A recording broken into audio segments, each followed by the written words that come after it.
नमस्कार साथियों, आप सब कैसे हैं। आशा करता हूं कि आप सब सुखी होंगे, स्वस्थ होंगे, मस्त होंगे। जैसा कि मित्रों आप वीडियो के टाइटल को देखकर समझ ही गए होंगे कि आज हम किस विषय पर बात करने जा रहे हैं। तो मित्रों, जैसा कि हमने बताया है कि हमें हमेशा स्वर को अनुकूल करके कार्य को करना चाहिए।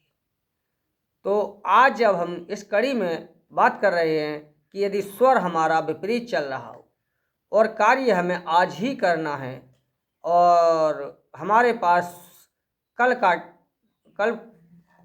पर टालने का समय नहीं है, तो हम सर्वप्रथम कार्य को शुरू करने से पहले स्वर को बदलने की चेष्टा करें। स्वर बदलने के लिए जैसे कि हम पहले भी वीडियो में बता चुके हैं कि जैसे आपका यदि दायां स्वर चल रहा है और बायां स्वर आपको चलाना है, तो आप दाईं करवट लेट जाइए और दाएं नथुने को बंद कर लीजिए।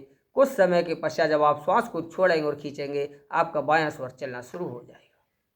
लेकिन यदि इस प्रकार से भी आपका स्वर नहीं बदलता है, यदि स्वर बदलने की प्रक्रिया के द्वारा भी आपका स्वर नहीं बदलता है और स्वर हमारा विपरीत चलता है,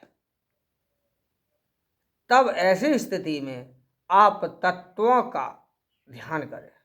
आपको तत्वों का भी ध्यान करना जरूरी है। तत्व जल्दी बदलते हैं, स्वर को बदलने में समय लगता है। तो ऐसे समय में आपको तत्वों को अनुकूल बना करके, अर्थात शुभ कार्य के लिए तत्व के अनुकूल जो कार्य प्रधानता तत्व की उसी अनुसार हमें कार्य को करना चाहिए।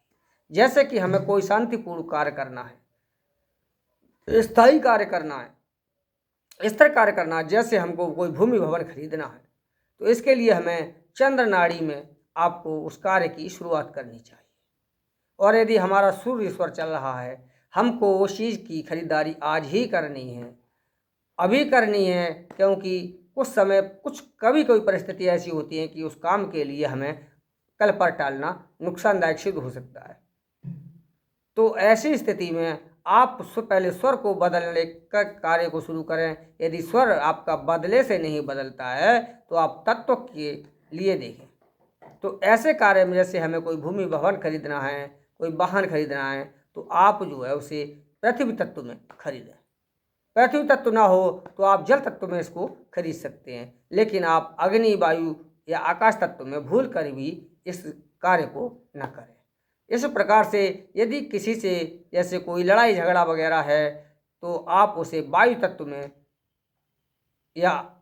उसको कर सकते हैं, अग्नि तत्व में उसे आप कर सकते हैं, लेकिन उसे आप जल तत्व में या पृथ्वी तत्व में कदापि भूल करके न करें मित्रों। और आकाश तत्व में तो आपको कोई भी कार्य शुभ और शुभ नहीं करना चाहिए। आकाश तत्व में आप, क्योंकि जो कि शून्य स्वर है, इसमें शून्य तत्व है, शून्य से शून्य की ही प्राप्ति होती है। इसमें सिर्फ आपको ईश्वर का ध्यान, पूजन, जप तप आदि या योगाभ्यास आदि करना चाहिए।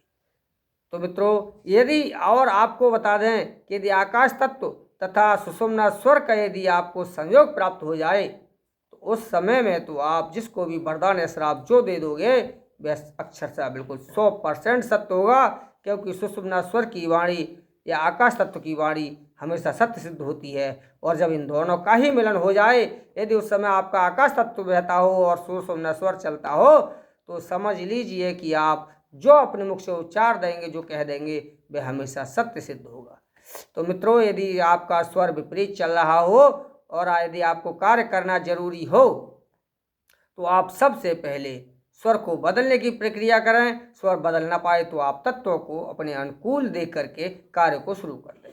और यदि तत्व भी आपके अनुकूल नहीं है, स्वर भी अनुकूल नहीं है, तो आप अपने उस कार्य को ईश्वर को समर्पित करके कार्य की शुरुआत कर दें, क्योंकि इसके बाद और कोई चारा नहीं है। आप कार्य को कल पर टाल नहीं सकते, स्वर तत्व की आप अनुकूल कर नहीं सकते, तो आप ईश्वर पर छोड़ दें उस कार्य के लिए, चाहे लाभ हो या हानि, आप ईश्वर को समर्पित कर उस कार्य की शुरुआत करें। तो मित्रों, बस आज के लिए इतना ही है। मिलते हैं अगले वीडियो में, तब तक के लिए नमस्कार साथियों।